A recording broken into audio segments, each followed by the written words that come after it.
সুপ্রিয় আমার স্নেহের শিক্ষার্থীবৃন্দ, আসসালামু আলাইকুম।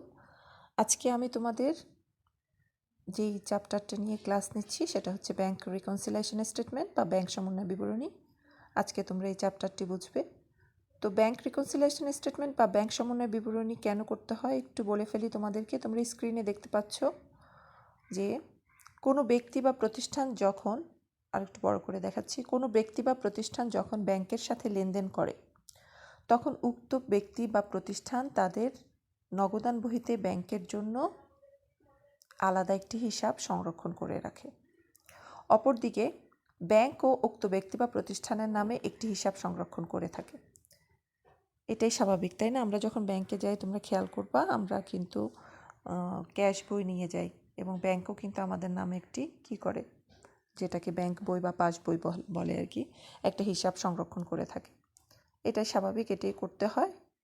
তো ব্যক্তি বা প্রতিষ্ঠানের ব্যাংকে নগদ টাকা বা চেক জমা দিলে ব্যাংক হিসাবকে ডেবিট করে থাকে এবং ব্যাংক হতে টাকা উত্তোলন করলে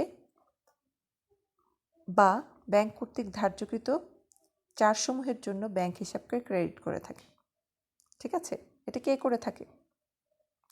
এটা হচ্ছে কোনো ব্যক্তি বা প্রতিষ্ঠান ব্যাংকে নগদ টাকা জমা দিলে, হ্যাঁ, সে ব্যক্তি বা প্রতিষ্ঠান ব্যাংক হিসাবকে ডেবিট করবে এবং যদি কোনো কিছু কেটে রাখে ব্যাংক, হ্যাঁ, তাহলে সেটাকে ক্রেডিট করবে। অপরদিকে ব্যাংক কী করে? ঠিক তার উল্টা।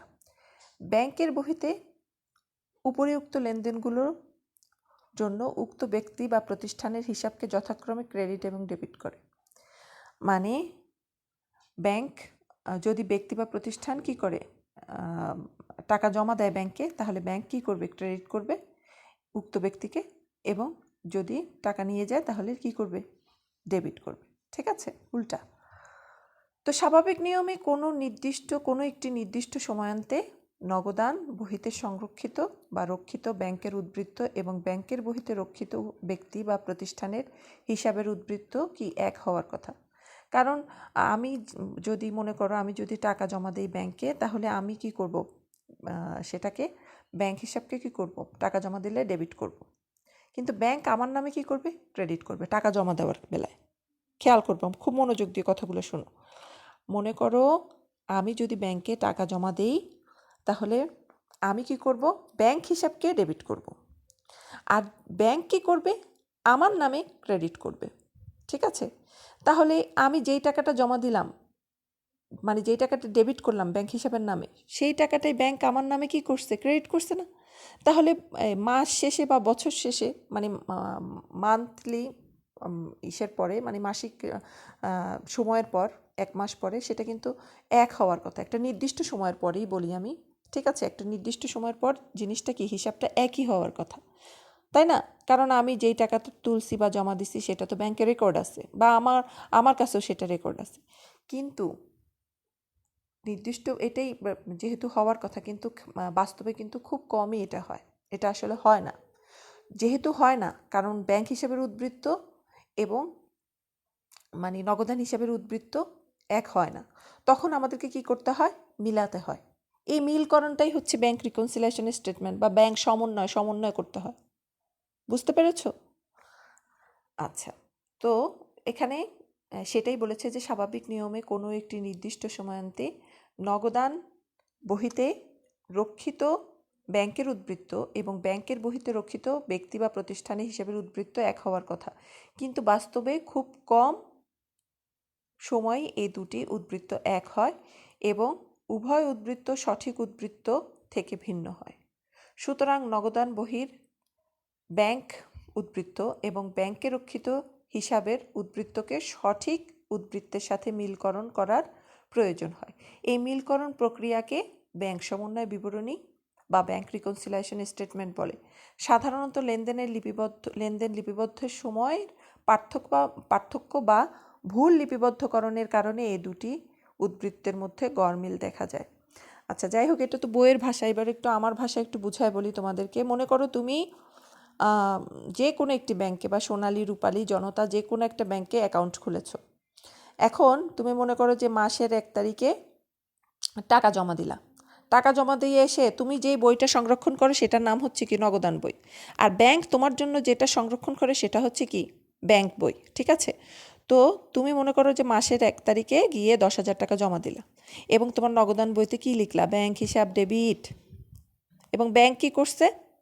ব্যাংক তোমার নামে তোমার নামে তোমার নাম দিয়ে কি করছে? ক্রেডিট করছে। ব্যাংক তোমার নামকে ক্রেডিট করছে সেখানে, কারণ তুমি টাকা জমা দিচ্ছ। আচ্ছা, তো যেহেতু ক্রেডিট করছে, 10,000 টাকা মনে করো জমা দিছো, এখানেও 10,000 তুমি লিখছো, ওখানেও 10,000 লিখছো। তো এটা তো একদিনের হিসাব। তো মনে করো যে 1 মাসে তুমি এরকম প্রায় 20-25টা লেনদেন করছো ব্যাংকের সাথে। হ্যাঁ, ব্যাংকে টাকা জমা দিছো, আবার উঠাইছো, আবার টাকা জমা দিছো, আবার উঠাইছো। তো এখন যেই টাকাটা তুমি জমা দিছো সেটা তো ব্যাংকেও রেকর্ড আছে, তোমার কাছেও রেকর্ড আছে। আবার যেই টাকাটা উঠাইছো সেটা তোমার ব্যাংকেও রেকর্ড আছে, তোমার কাছেও রেকর্ড আছে। তাহলে কি মাস শেষে সেটা সমান হওয়ার কথা?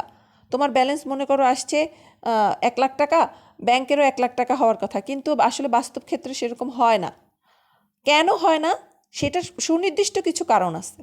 কারণ চেক প্রত্যাখ্যাত হতে পারে, তুমি জানো না, নির্দিষ্ট সময়ে তুমি হয়তো অবগত হতে পারো নাই যে তোমার অ্যাকাউন্টে নির্দিষ্ট সময়ে টাকা জমা হয়নি বা উঠানো হয়নি, এ ধরনের অনেক কিছু সমস্যা হতে পারে, যেটা মানে কমিউনিকেশন গ্যাপ বলবো না, মানে এটা হচ্ছে একটা সময়ের একটা কি বলবো ওটাকে, যে নির্দিষ্ট সময়ের ক্ষেত্রে সেটা আসলে মিলকরণ হয় না অনেক কিছুর ক্ষেত্রে, যেমন মানে চেক প্রত্যাখ্যাত হতে পারে, বা সঠিক সময়ে উপস্থাপন করা হয়নি, বা সঠিক সময়ে সেটা পরিশোধ করা হয়নি, এ ধরনের অনেক কারণ আছে। তো সেই কারণগুলো উদ্ঘাটন করে কেন সেটা হলো এটার মিলকরণ করতে হয়। স্বাভাবিকভাবেই হিসাবটা মিল করতেই হবে, না করলে কিন্তু হবে না, ঠিক আছে? এই মিলকরণটা কিভাবে করতে হয় সেটা অঙ্কের মাধ্যমেই তোমাকে সলিউশন করতে হবে, এমনি তো আর করা যাবে না, তাই না?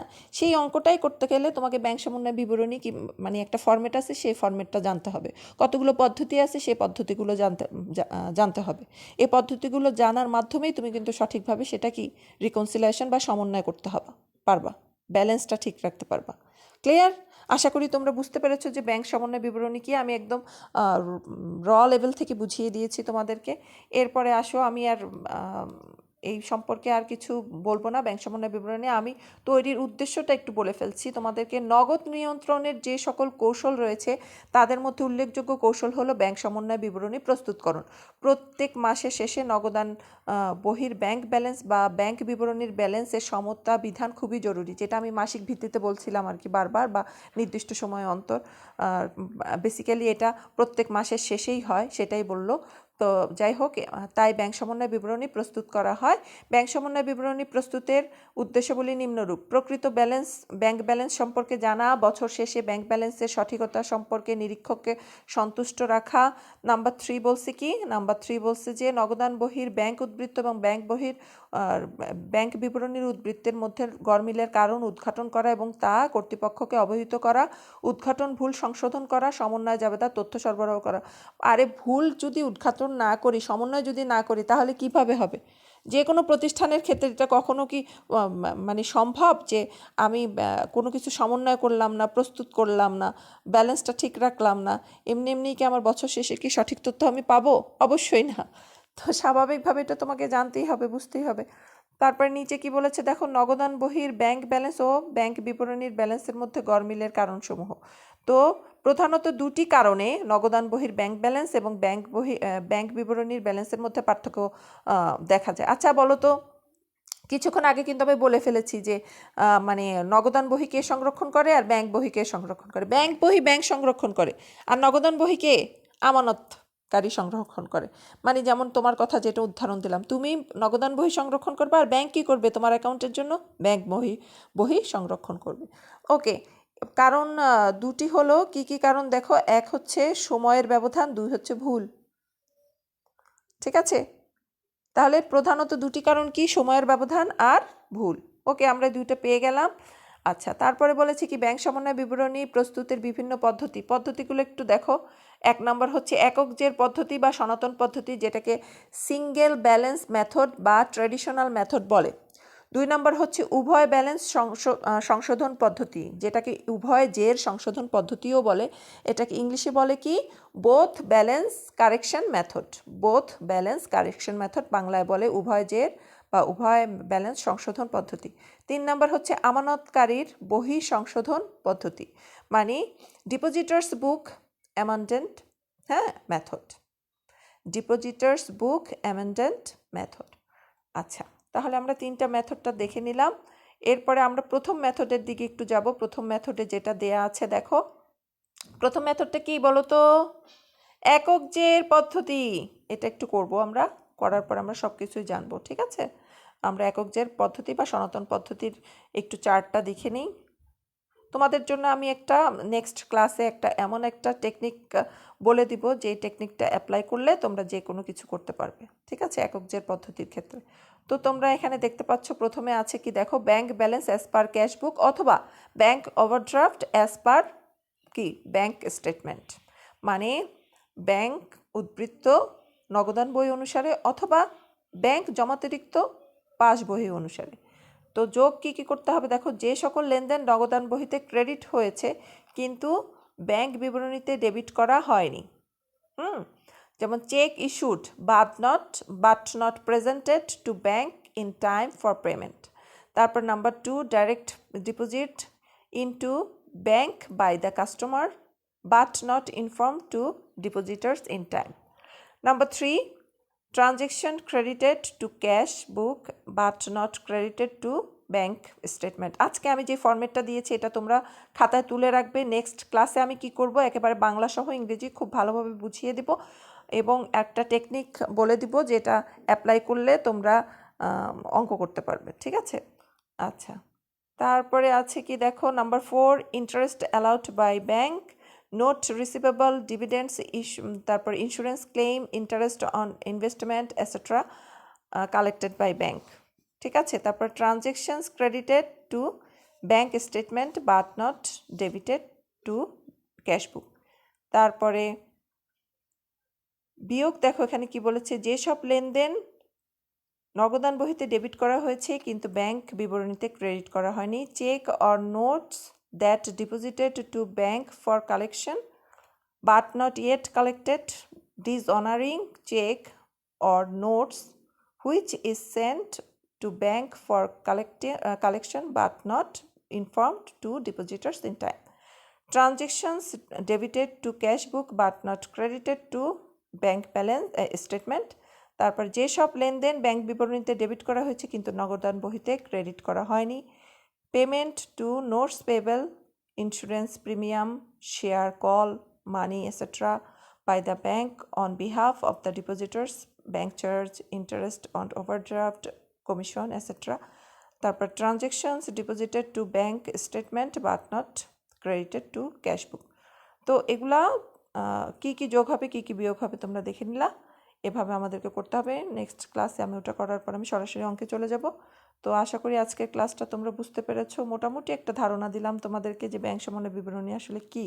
এই জিনিসটা অবশ্যই বাসায় পড়বে, না পড়লে কিন্তু হবে না, বুঝবা না, অঙ্কগুলো বুঝবা না, ঠিক আছে? যে অঙ্ক করার সময় ঠুস করে বুঝে ফেলবো নেই, এটা কখনই হবে না। অঙ্ক করার আগে কিন্তু অঙ্ক করার জন্য তোমাকে প্রিপারেশন নিতে হবে, তোমাকে বুঝতে হবে যে জিনিসটা কি। ক্লিয়ার?